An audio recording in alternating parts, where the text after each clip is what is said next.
मनुष्य की सोच संसार का सबसे गहन या कहो सबसे कठिन भाव है।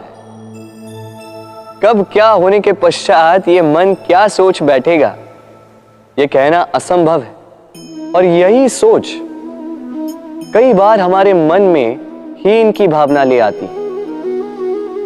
हम सदा हमसे ऊपर की श्रेणी के व्यक्तियों को देखते हैं, उनके जीवन का विश्लेषण करते हैं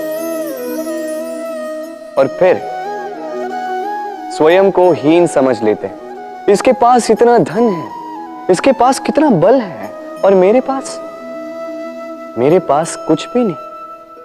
मैं कितना हीन व्यक्ति हूं, संसार के लिए मैं कुछ भी नहीं। होता है ना ऐसा? किंतु ऐसा नहीं है। आपके पास भी बहुत कुछ है, पलट के देखिए। किसी भूखे व्यक्ति को केवल एक रोटी मिल जाए तो भले ही दूसरों के लिए वो अन्न का दाना होगा, किंतु उसके लिए वो भोज से कम नहीं। इसलिए जब भी मन में हीन भावना जागे, अपनों की ओर देखिए, उनकी ओर पलटिए।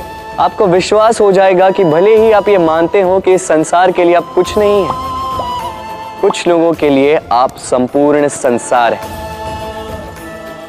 तो जो आपका संसार है उसमें प्रसन्न रहना सीखिए।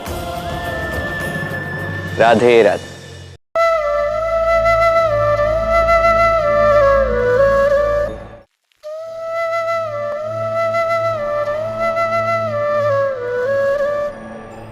असमंजस में होंगे ना कि मैं क्या कर रहा हूं, क्या लिख रहा हूं, देखना चाहेंगे?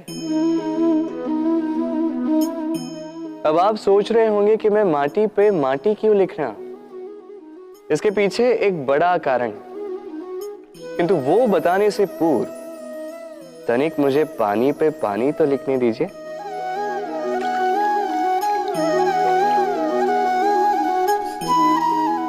क्या हुआ?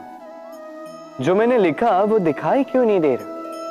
तो ये रहा आपके पहले प्रश्न का उत्तर। माटी पर माटी लिखना कितना सरल है, उतना ही कठिन है पानी पर पानी लिखना।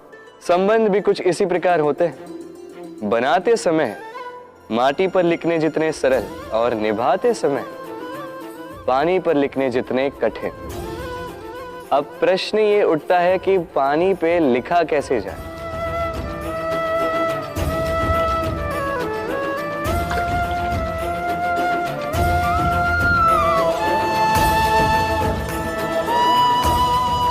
इस प्रकार ये पाषाण जल की सतह से होते हुए जल में समा गए।